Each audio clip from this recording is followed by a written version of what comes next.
Welcome, Facebook family, to another episode of Marriage Mondays with Nick and Trina Brinson. We're glad to be back after a couple of weeks being off. We are here tonight to give you some information about marriage for mature people only. Very interesting topic tonight. And we'll give you some, we got some talking points we're going to go over and explain how this topic is significant. And that's where we're going to start at tonight. Right, and we do represent our church ministry. Our church marriage ministry is with Crown Kingdom Cultural Center. And so our pastor is Bishop Finacebushjr and Denise Bush. And so we are here representing the ministry to support our members and anyone else who can benefit from the information. We just want to share it. So if you would help us share by tagging folks, liking, sharing, commenting, all of those things help us to spread the word farther. So we have Mandy Brantley on, Carmela Jefferson is on with us, so we appreciate y'all for jumping right in at 7 o'clock. Eager beavers. Right, love it. It's a good thing. So we, I like this topic, that marriage is for mature people. Okay. I just want you to look at me because I'm talking to you, not just to the camera. That marriage is for mature people because marriage really requires a level of maturity. It does. Immaturity in marriage is frustrating. It's not going to produce a healthy, happy, productive marriage. So making sure the individual people within the marriage operate from a place of maturity is something that you can't make somebody else be mature. They have to choose to grow for themselves. So we're going to talk about some of the characteristics of partners in a marriage that makes that indicates that a person is mature. Right. And these are just our take on this topic, and we just put it out there like God give it to us.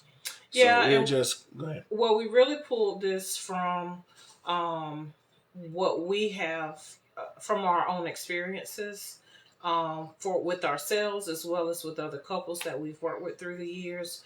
These are things that we have seen. So this is not like some professional list or something a psychologist or somebody came up with top numbers, top 10 or whatever. It's not that. These are just characteristics that we have noticed that indicate a level of maturity that's needed for marriage. Right. So I don't think any of them are debatable. Because if a person is immature in any of these areas, it will impact the marriage negatively. Right. So we just want to point those out. And for you to check yourself. So hopefully once you hear the areas that we're talking about, if you recognize that maybe that's a weak area for you, then that gives you an area for you to work on. And just to be honest, we are still working on these areas that we've come up with. Mm-hmm. We've been working on them for years. And we're still working them out, wouldn't you say? A lot of them. Yes. I mean, some of them, I think some of them are... I wouldn't say all of them. Yeah, but the only reason I say that was because even in your marriage, you're still in the process of maturing. As you are maturing your marriage, but there's still a process to continue to mature and to just make the marriage better. And these are really some of the a lot of these areas that we're going to talk about are parts of represented in the topics that we choose to teach on for this class or for this for our conversation that we have with you guys weekly. A lot of these areas that we'll talk about, all of these areas are areas that we've addressed through the classes. But we just want you to kind of do a self-check today, listen to these areas, think about it, give us feedback. We always love to have whatever level of communication we can have, with this format. We love to interact with you guys that join us live. So for those who are not watching live, for those that are watching this as a recording, just know that we record this. We have this class live every week on Mondays at 7 p.m. Most Mondays. Last week was a fluke. Facebook just didn't want to cooperate, didn't want to allow live to happen. And we found out that it wasn't just us. A lot of people had trouble that particular day trying to post to Facebook, anything live to Facebook. So, but generally on Mondays at 7 p.m. and we broadcast to you from our Crown Kingdom Cultural Center Facebook group page. And so you are welcome to join that page. It is a group page. But if you would like to join, just search that name, Crown Kingdom Cultural Center. Research for our Facebook page and ask to join, and we will allow you to come in. Mm-hmm. You ready? Yeah. So the first thing we're going to talk about tonight is personal growth in your marriage. What does that look like, personal growth? Now, when we're talking about personal growth, that means there's something that you're doing to help yourself develop within the marriage. And that you set those goals in your marriage that you want to achieve within the marriage. And hopefully you got a partner that will allow you to achieve and help you to achieve those personal goals. What do you think? Well, what I think is that marriage is made up of two people. Right. And each person has a responsibility to bring their best self to that marriage relationship. Hi, Linda Camille, our first offspring. Thank you for joining us today. And so I think each individual person has a responsibility to take care of themselves as an adult. It's not your job to make sure that I'm a responsible adult. It's my job to make sure I'm a responsible adult. Right. And so if I see that I have personal weaknesses that make me show up as a weak link in the marriage chain, I can't stand for you to read my notes. Then that pulls the marriage down. When you have two strong people in a marriage, it helps make your marriage strong when those two strong people are mature and work together. But if you've got somebody who is significantly less mature than the other, mm-hmm. and is not working to make themselves a better partner or to be more mature, it weakens the marriage relationship. It causes problems that just don't even have to be there. And so it's important for you to look at yourself and see what you bring. Are you a strong person coming into the marriage? Are you a strong link mm-hmm. in this chain? Or are you a weak link? Be honest with yourself. Look at, your contributions to the relationship for you as a person. And I'm not talking about money or anything like that. I'm talking about you as an individual person. Do you govern yourself as a responsible adult? Right. Are you mature enough to be with somebody else? Have you crossed over to be the man or the woman that you need to be in order to be compatible with another person? And all that comes with maturity as an individual. In 1 Corinthians 13:11, it says, "When I was a child, I talked like a child. I thought like a child. I reasoned like a child. But when I became a man, I put away childish things." In your marriage, you've got to put away childish things that are not going to, because if you think about children are some selfish creatures. Mm-hmm. Everything about them is about them. But when you become a person and you're marrying somebody, those personal goals have to be involved with somebody else. So y'all have to get together and talk about your personal goals and your personal wants and needs in a marriage. Yeah, and a person who is a mature person knows how to set goals for themselves.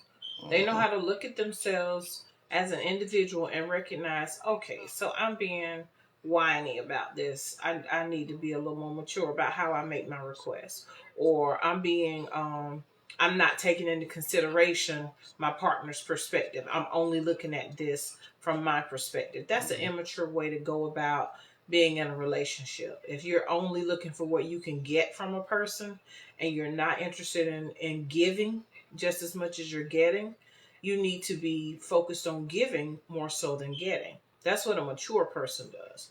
A mature person understands the importance of giving to your spouse. A mature person can see from another person's perspective.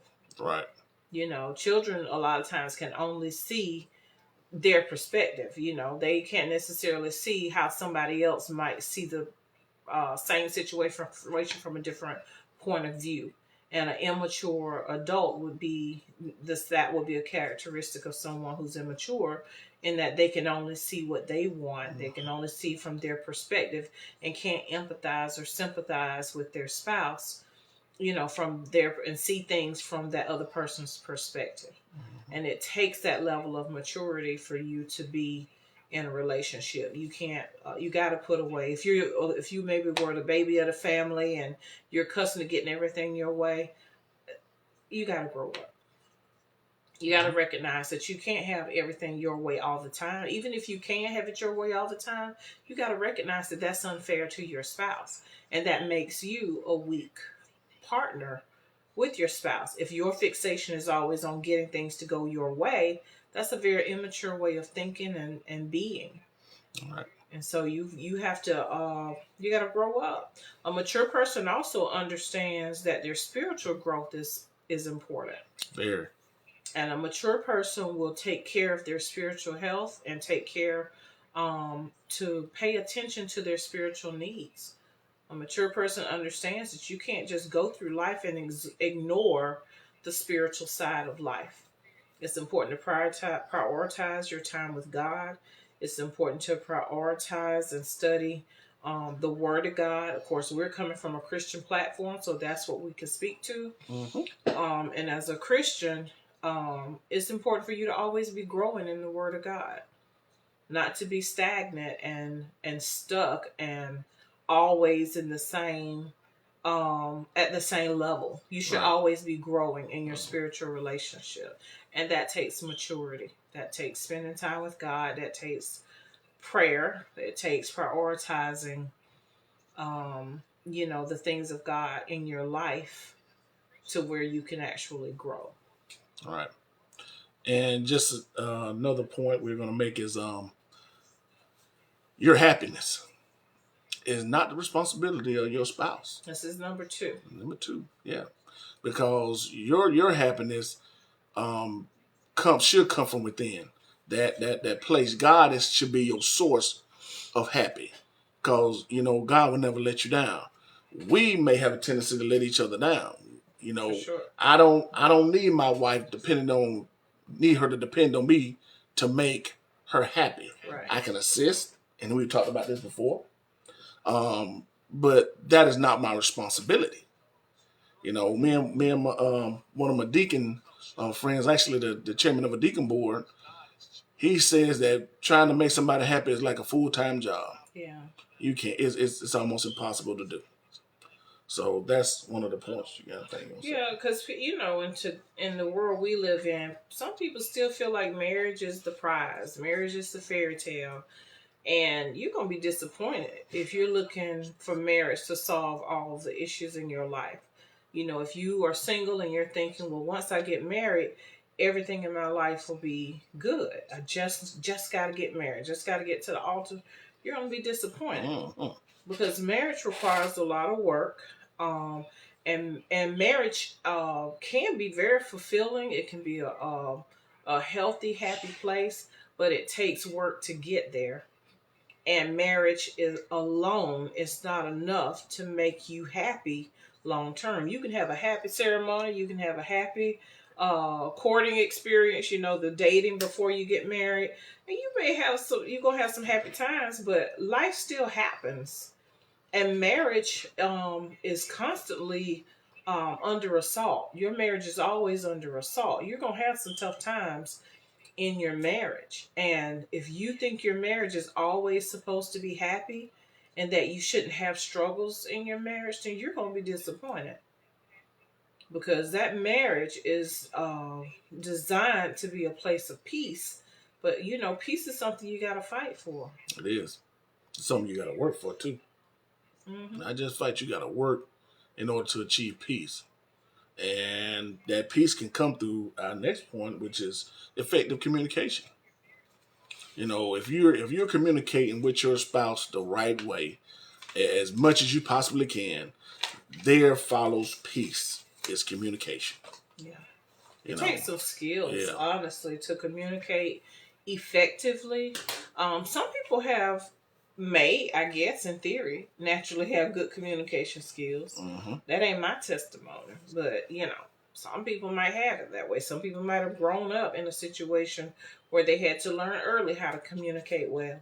But I would say for the vast majority of us, I think y'all probably fall over here in the same category with us, in that your communication skills, particularly for a different gender, that it presents an obstacle to communicate with someone who thinks differently. Men are designed differently from women. And the way they think, the way they process information, their logic and reasoning is not the same as ours as women.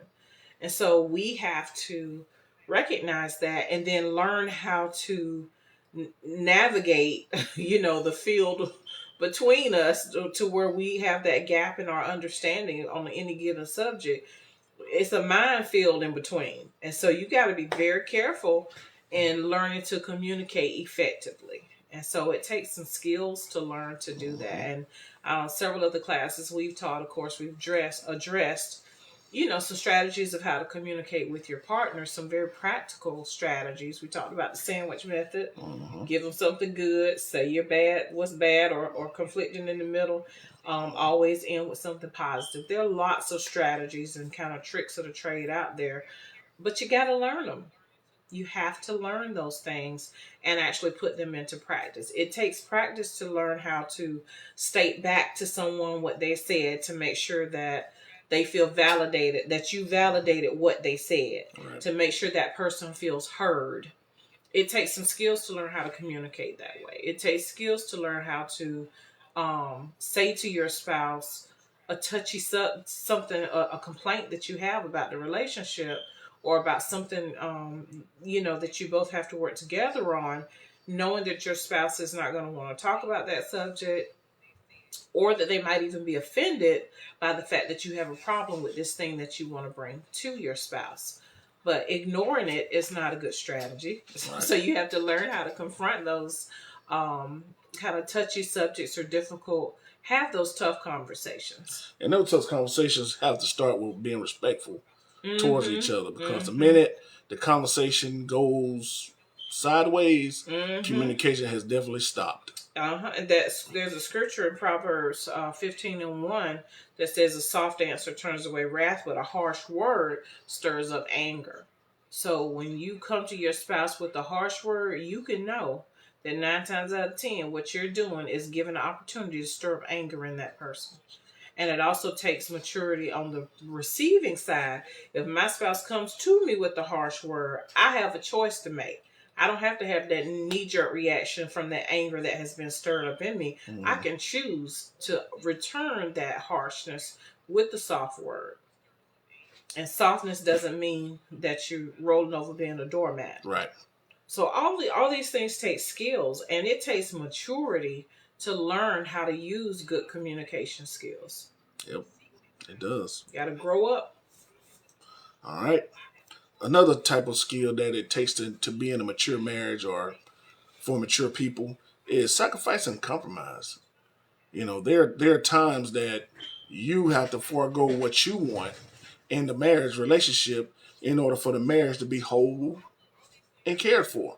The other person at some point needs to feel like they matter. Above you a little some. That's a maturity part of what marriage is.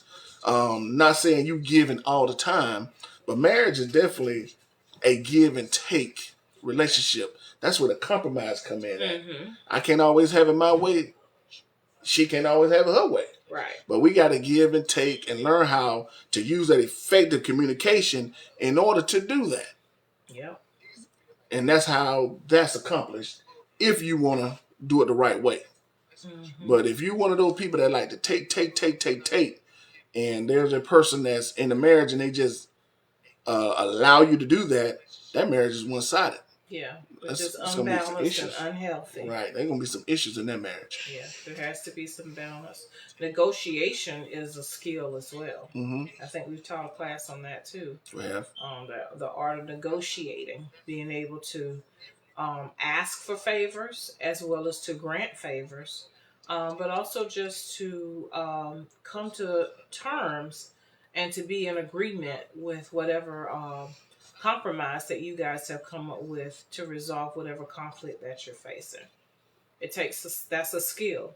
And it definitely takes maturity for you to understand, well, I didn't get everything I wanted, but we decided on a compromise, and because the relationship wins, then I win. Right. That takes a place of maturity. Right. When the relationship, that's a good one. Yeah. When the relationship wins, we win. Mm-hmm.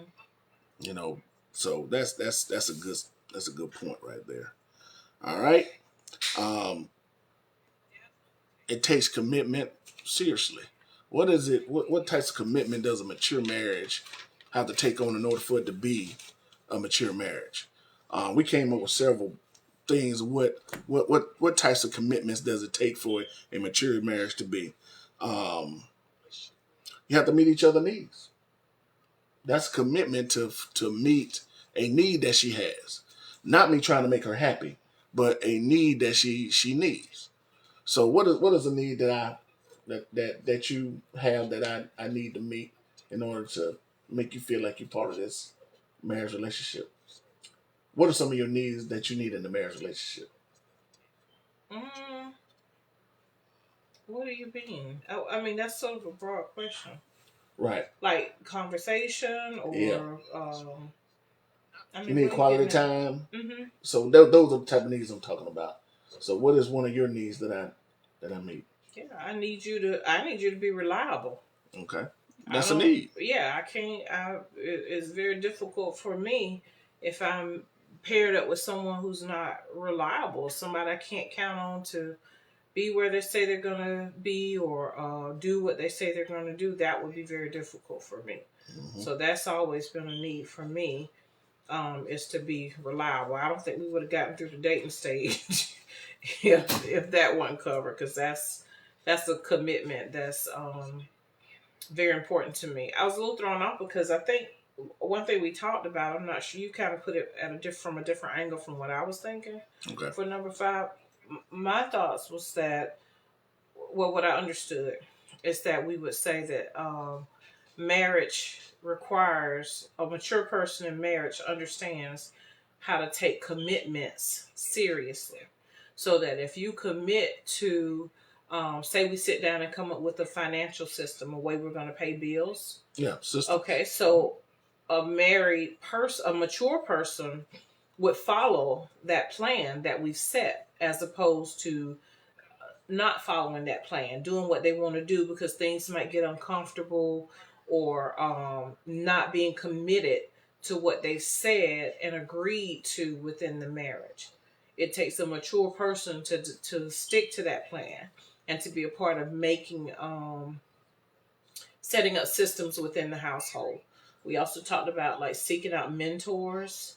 That's a part of being of taking that commitment seriously. Mm-hmm. You know, a mature person understands that, we need to seek out some education related to our marriage. We need to seek out mentors who can help us learn. That takes a mature person to submit to an older couple to say, hey, can you help us? We have problems in these areas, or we want to grow in this area. Can you help us? It takes a mature person to ask for help and to submit to authority and to understand how important that is. Mm-hmm. And I was saying that with the idea in mind that when you commit to something in a serious manner. You don't take it back. You don't go against it. Mm-hmm. And we talked about a need that you have that I don't go against that need. I committed to doing that for you. Mm-hmm. Just like, even when you talked about mentors, mm-hmm. also spiritual leaders, mm-hmm. Commit to spiritual leaders and their authority over our lives. It's based on our development.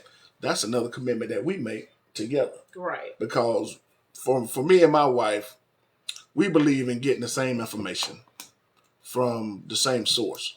So that's why we go to church together. Right. And I think your father mentioned that this weekend. People that are married, and if you're going to be unified, you need to be getting the same information while you're married. Yeah. So it makes the marriage flow better. You know, it's difficult. I think it's difficult, and maybe it's just me, that if we go to different churches getting different doctrine, it could be entertaining conversation, but we may not be getting the same information. Right. So that's why spiritual, we commit to the same spiritual leadership. Okay, that's all for that one. What else are characteristics of mature people? Did we talk about emotions? No, that's the last one. Emotional stability. Okay. Well, managing your emotions. It's hard to say. See, I think we talked about when we were planning this lesson. It's hard to say emotional stability because some people have mental health issues and their emotional stability might not be where it needs to be. That might be an area that's difficult for a given person, but that doesn't necessarily mean that they're not mature. Right. It just means that may be an ongoing problem for them to deal with. But I don't think that's really what we're talking about here. We're talking about being able to manage your emotions. And what we mean by managing your emotions is not making decisions in the marriage based on how you feel in a moment. You know, having a knee jerk reaction versus taking your time to give a response based upon your character, based upon principles. It takes a very mature person to live by principles as opposed to just doing what they feel like in the moment. You know, if you get upset and you feel like you want to haul off and slap somebody, that I wouldn't label that as a mature, emotionally mature person. No, that's not. No, that's not going to lead to anything good. But for you to feel like you want to slap somebody, but to get yourself under control, whether that means you got to step away for a minute and get yourself together, pray about it, come back, or if you can compose yourself and then make a response, a soft answer preferably, to deal with the situation. That takes maturity. It does. Children are impulsive. We both work with middle schoolers, and Lord help them, but they just kind of do what they feel sometimes.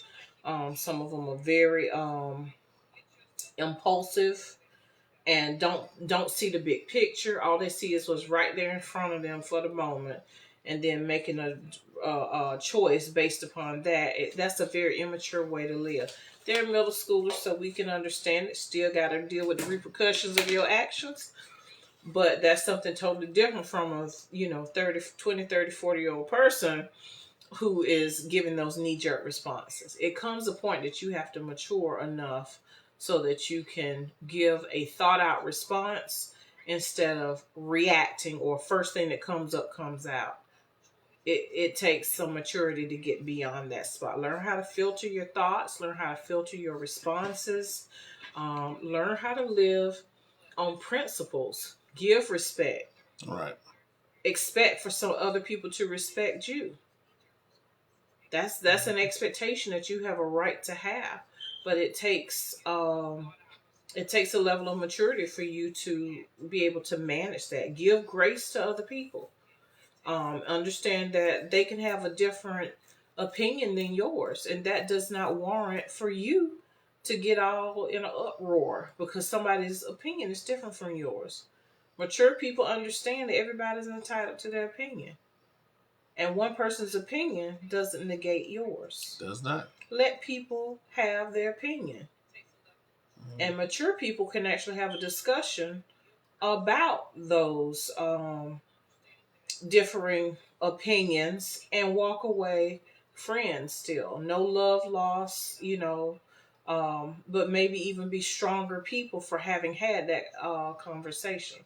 But that takes a mature person to do that. And marriage requires you to build up to at least that level of maturity. Right. Because you and your spouse will not always agree, but you need to be able to come to a consensus. Some spouses have different political views. It doesn't mean there has to be an argument every time something political comes up. Learn how to communicate with your spouse in a respectful manner. Keep your emotions under control. Dealing with finances. You remember we did a lesson on taking the emotions out of finances? Yep. Very important. Don't let your emotions dominate your financial decisions. And it's good to work on that on a daily basis if you find yourself where you see yourself, where you can get out of control with your emotions, learn to get that under control. Learn to deal with it. Learn to manage it. You have to. Because if you don't, I've always said there's no person on earth that can make me emotional like my wife. And I'm not an emotional man. But she has a tendency, to want to bring out that. Wait. It ain't what I want. Side. Wait, don't say that I want. Not to. Want, but it's I'll allow it. Don't put that on me. Right. Because 9 times out of 10, I have matured tremendously in that area. I'm not gonna let you put me out there on that one. I've always kind of been even keeled with the emotional part of our marriage. Don't you do it? You know I have. Mm-hmm. I don't get too up. I don't get too down. Silence gives consent. So silence does not always give consent. Because like you say, you might be even keeled with everybody else, but that's not always the case with me.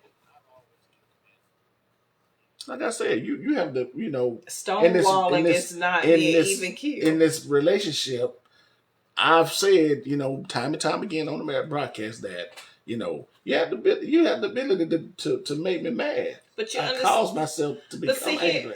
That's where I take issue is that what makes you think that it's me making you be mad? Nobody can really make you mad. It's up to you. Yeah. So don't put that. I allow myself to get angry. Well, then let's say that. But I don't act out on my anger. I never do that. Okay. So, that's why I try to keep it even. But with that said, you got anything else? You pat yourself on the back. Oh, I'm never stop doing that. I appreciate your mostly evenness. But as I was saying, I was trying to pat myself on the back a little bit, but you didn't let me. I was saying that I've grown tremendously with my emotional responses because you get more emotional in some regard. Just think about yesterday than I do. Okay. Is that true? Yeah, but it wasn't one of those drag out yelling at each other type things. We don't have those really anymore. That's beside the point. But what I'm saying is you just won't give me props for my growth. Props. You have grown tremendously. I think I've said that several times. Say more. But it's time to go. Well, that's a shame. Shameful God. With that being said, you got any closing remarks for the people? Marriage is for mature people. That's it. If you are not a mature person and you're single, I highly encourage you not to get married. That's just what I'm saying. Don't do that to yourself. Well, I'm just saying, work on yourself. Work on some of these areas that we've talked about. Pay attention to you because it's an ongoing. It's not a one and done. It's something process. That's ongoing. You should always be working on making yourself better.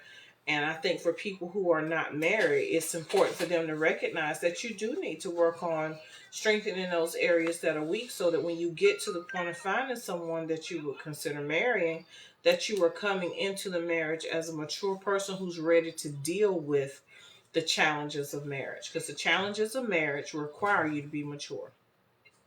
Right. And that's my piece that I want to say. All right.